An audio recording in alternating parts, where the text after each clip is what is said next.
Did you watch last week's video on the classic elimination diet and all of the things you have to eliminate in order to really figure out what your body wants to eat and think, maybe I just should stop eating altogether? Well, don't worry. Once you figure out what it is that your body really wants to eat, I promise you it gets easier and you'll feel better day by day.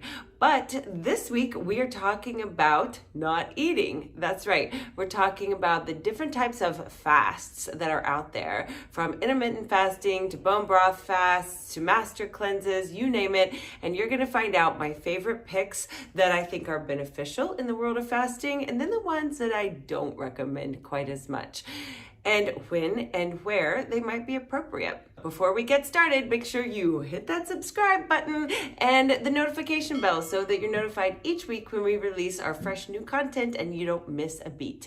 Hey guys, my name is Dr. Brandy Rose Lipscomb. I'm a naturopathic doctor, and this is my new office space here in Arlington, Washington at Essential Wellness. So I run a primary care business here with focus on pain relief, and then we do everything under the sun.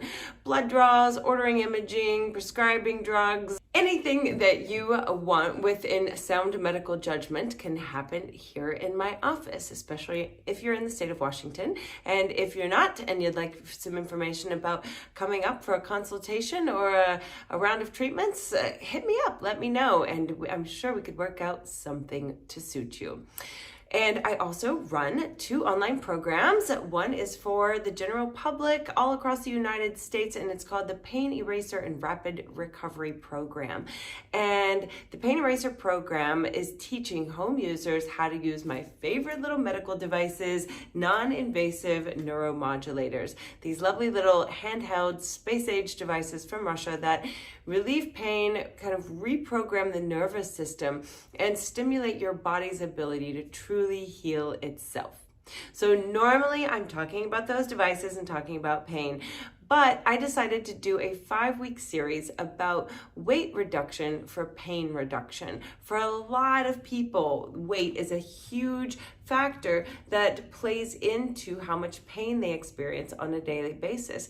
And they just don't feel good. It prevents them from getting out, from exercising, and from doing the things that really promote health.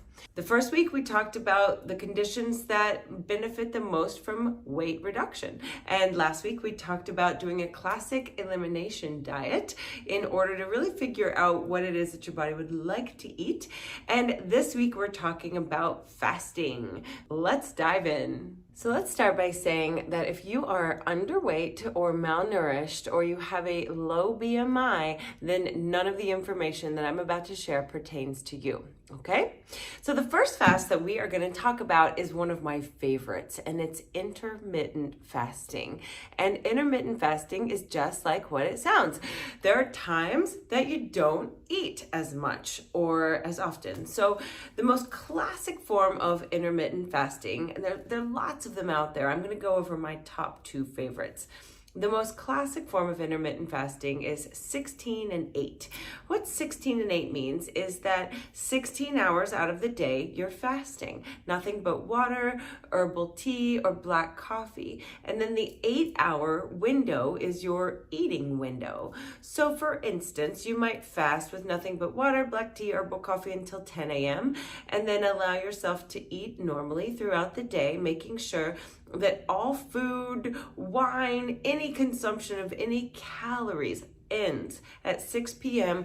on the dot, and then you're drinking water for the rest of the night and fasting again until 10 a.m. the next morning.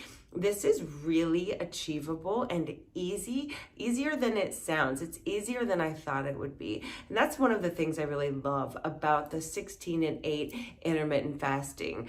There was a study done that was published by the American College of Nutrition that showed that subjects that did this diet lost an average of 12 pounds over 8 weeks. They also lowered their total cholesterol, right? They lowered their LDLs, they raised their HDLs, which are the good cholesterol, and their blood pressure went down.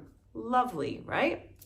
The other type of intermittent fasting is called 5 and 2. And in the 5 and 2 form of intermittent fasting, you eat normally for 5 of the days of the week, and then 2 days of the week, you only eat 500 calories, a much smaller portion of calories. And that diet, those 2 500 calorie days are not to be consecutive. So like you would do maybe a Monday and a Thursday, or a Sunday and a Wednesday.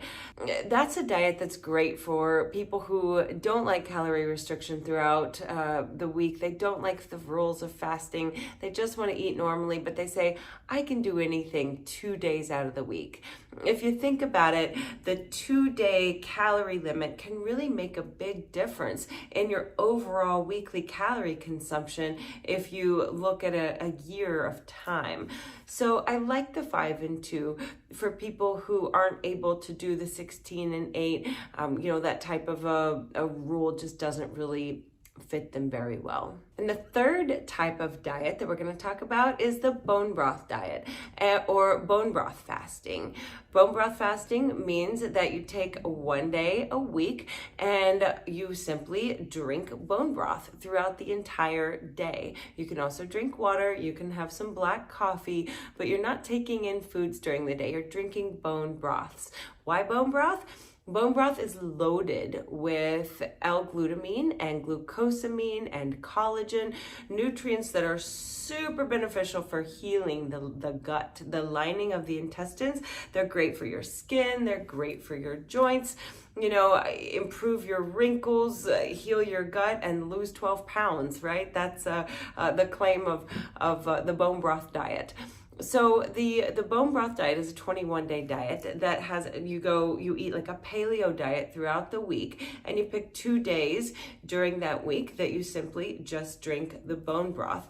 And for the rest of the week, while you're on the paleo diet, you're getting a cup of bone broth in the morning, at least, and a cup of bone broth in the evening.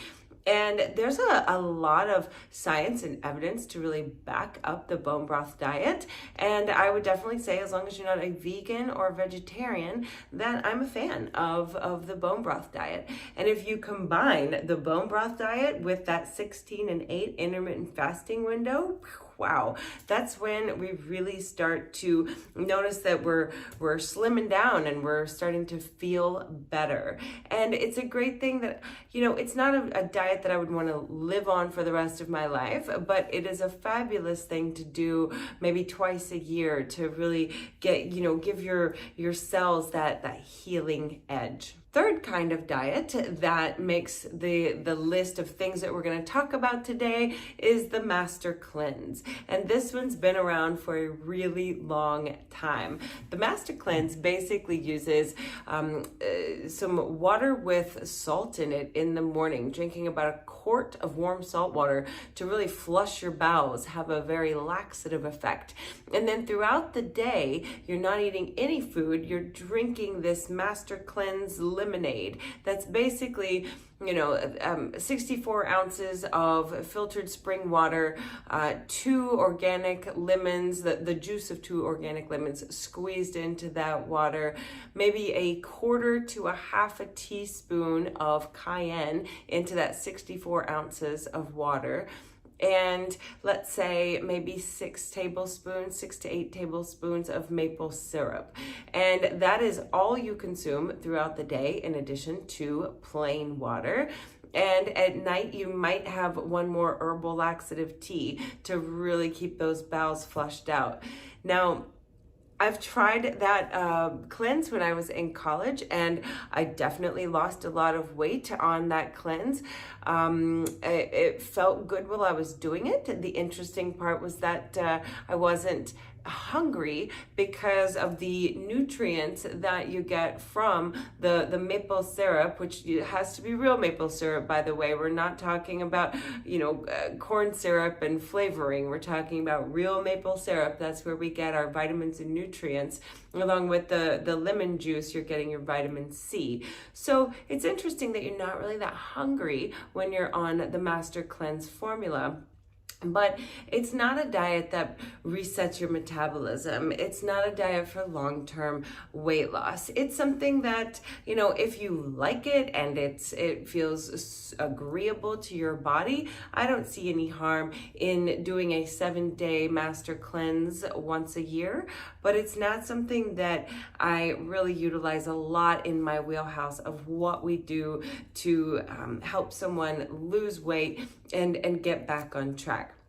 Now, something that I'm going to be experimenting with, because we just came into this clinic here in Arlington, and the doctor who was practicing here did it a lot, is called the Hcg diet, human chorionic gonadotropin. Hcg is the hormone that we test when a woman is in the early stages of her pregnancy. Hcg is secreted to make sure that we have enough progesterone on board and that we're really maintaining a healthy environment for a baby to grow. Now, Dr. Simeons out of England he came up with the Hcg diet in 1953 or 1954.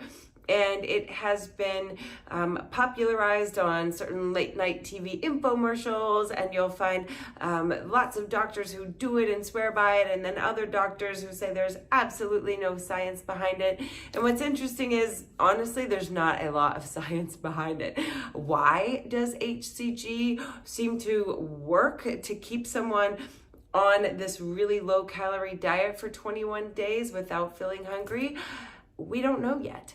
And there have been a few studies that have looked at doing sham injections or the actual HCG injections, and they found that people lose generally about the same amount of weight, and that they didn't feel like the people who were taking the HCG injections were even all that much less hungry.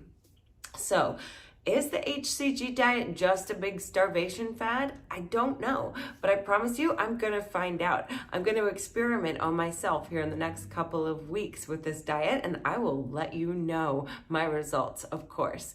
So the HCG diet involves 21 days of injecting a little bit of the human chorionic gonadotropin into your subcutaneous area, either the thighs or in the stomach.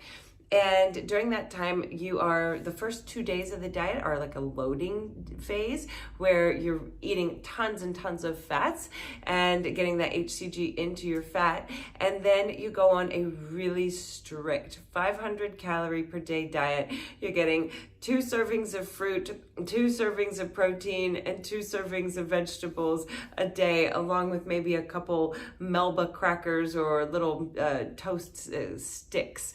So you can have black coffee, you can have mineral water, you can have plain water, tons of it on the HCG diet. And it's very strict concerning fats. You're not allowed to apply lotions or fat-containing cosmetics. So the HCG diet is interesting. I have witnessed clients who are coming through my practice in the past. Another doctor in my clinic was putting people on the HCG diet. And here's when I think that actually makes sense. It's for those people who have tried everything. They've tried every single diet out there. They've been paleo, they've been strict on this, they've been strict on that. Those are the people who would come in to our office and HCG would finally work for them, and they would finally lose that 20 or 30 pounds. And I couldn't really explain it, but I couldn't refute that these people, all of a sudden they walked in and they were, thinner, and they had pep in their step, they were energetic. And for sure, it's a detox. You're not drinking alcohol. You're not eating dairy. A lot of people aren't eating gluten, eggs, almonds. All of the common allergens are definitely gone during the HCG diet. So is that a way to go? I don't know, but I promise I will let you know. Have you tried one of these diets? Has it worked for you? What is your favorite method of losing a few pounds and feeling your best? Please let us know in the comments. I would love to hear all about it. And for those of you for whom you've tried weight loss and you are still in pain and it seems like nothing else has worked, maybe it's time for a whole new approach. Maybe it's time to click on that description and see more and register to watch our webinar for the Pain Eraser and Rapid Recovery Program, where you find out all about the science behind dynamic neuromodulation and the program that I've built around it to support you in feeling better. And if you're interested in finding out a little bit more about the science behind dynamic neuromodulation and the 5 reasons that this device totally outperforms a traditional TENS unit, make sure that you check out this video. And if you're interested in seeing how we treat a bone-on-bone knee within our program, and maybe hear a few of our client stories, you can click on this video and check that out next. Once again, if you like this video, please make sure that you give us a like, tell us what you're thinking, let us know how we can be of more service to you. What do you want us to cover next in the world of pain and feeling better? As always, we wish you optimal health, happiness, and pain freedom. Thank you so much for watching, and we'll see you next time.